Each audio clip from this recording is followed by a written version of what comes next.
Hello, my name is Douglas Bloch. I'm an author and mental health educator. Welcome to your Depression Recovery channel, where each week we talk about practical tools and coping strategies for healing from depression and anxiety. The title of today's video is, What are you paying attention to? Before we start, we have to do our ritual of telling a joke. So, when do you know that a dad joke is a dad joke? When it becomes apparent. There you have it, a dad joke in itself. Before I start, I wanted to mention something important. Today is February 16th, 2023, the birth date of my late mother, God bless her. And on the 18th, in 2 days, we're going to be posting this video. And 5 days later, on the 23rd, I'm having major surgery, a total knee replacement surgery, something I've needed for almost a year.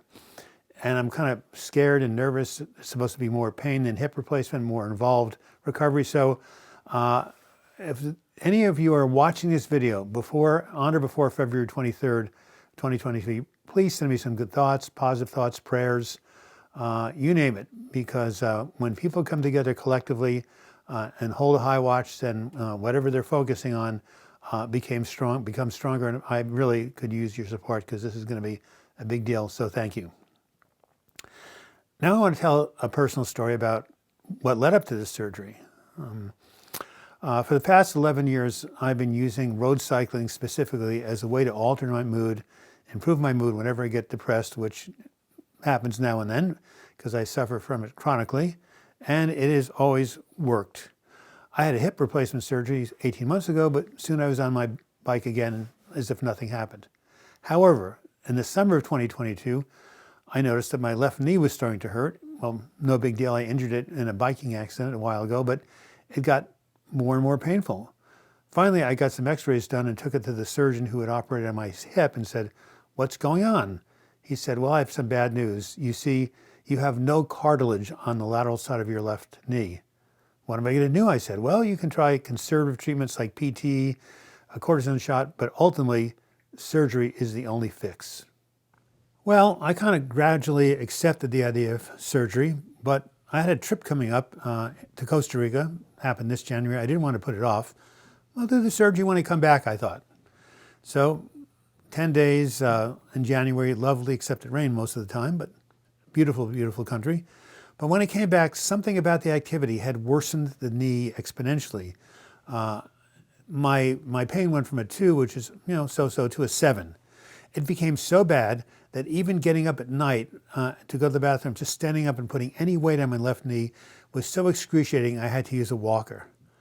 I thought to myself, if I need to use a walker just to get out of bed in the evening, how am I ever going to do my cycling and walking? How am I ever going to cope? Then, one morning as I got up and started to gingerly put my foot on the ground, expecting shooting pain through my knee, these words came to me. Well, at least I can walk. What I had taken for granted now became a blessing. Well, at least I can walk. What I had done is shift my awareness to what I couldn't do to what I could do. From the pain of walking to the gratitude that at least I could do it. And that made a big difference and has made a big difference up until this point, and has allowed me to endure the pain and the waiting to a much greater degree. And what I realized that my discovery, well, it wasn't discovery, it's a universal truth, is that what we focus on has a direct impact on our physical well-being, mental well-being. What we pay attention to determines how we experience the world. Since we who suffer from depression tend to, quote, see through a glass darkly, we have to be especially careful about what we're paying attention to. In this world of the internet and, social media, where we're constantly bombarded with negative news and catastrophes and death and destruction, we have to be really careful what we let into our vulnerable minds. This is why it's never a good idea to watch the 11 o'clock news right before bed, because that's when you're most impressionable. That stuff is going to come into your brain and be with you all evening and filter into your subconscious. So instead, even if you do watch the 11 o'clock news, go outside, take a walk, meditate, read an inspirational passage. Let the last things you think about before you go to bed be positive and uplifting. When I was suicidal, not once, but a number of times, I had to basically face this choice of what I was paying attention to each and every day. Was I going to focus on the part of my brain that said, you're never going to get better, it's hopeless, you might as well end it now? Or was I going to focus on the affirmation, this too shall pass? Was I going to catastrophize about the future and think about how bad things were going to get and how, again, there was no hope? Or was I going to bring my mind back to the present moment? The choice I made determined whether I was going to feel hope or despair. I have a friend named Beth who suffers from depression and chronic insomnia like many people. Oftentimes she'll wake up in the middle of the night and start ruminating about her problems and her worries and what might happen to her. She might run out of money, etc. And as this goes on, she spirals down into a state of negativity and despair. But she says, if I can just shift my attention to the things I'm grateful for, the fact I have good friends, the fact I'm working with you on these scripts and other things, I can gradually kind of pull back from the abyss and not get swallowed up by it. This doesn't happen easily. It takes intention, effort, and persistence. But if I really work on it, the shifting of my attention to my worries, to what I'm grateful for, really seems to help. There's a metaphysical saying that goes something like this: where attention goes, energy flows. At any given moment, you have the choice to determine what kind of reality you're going to focus on.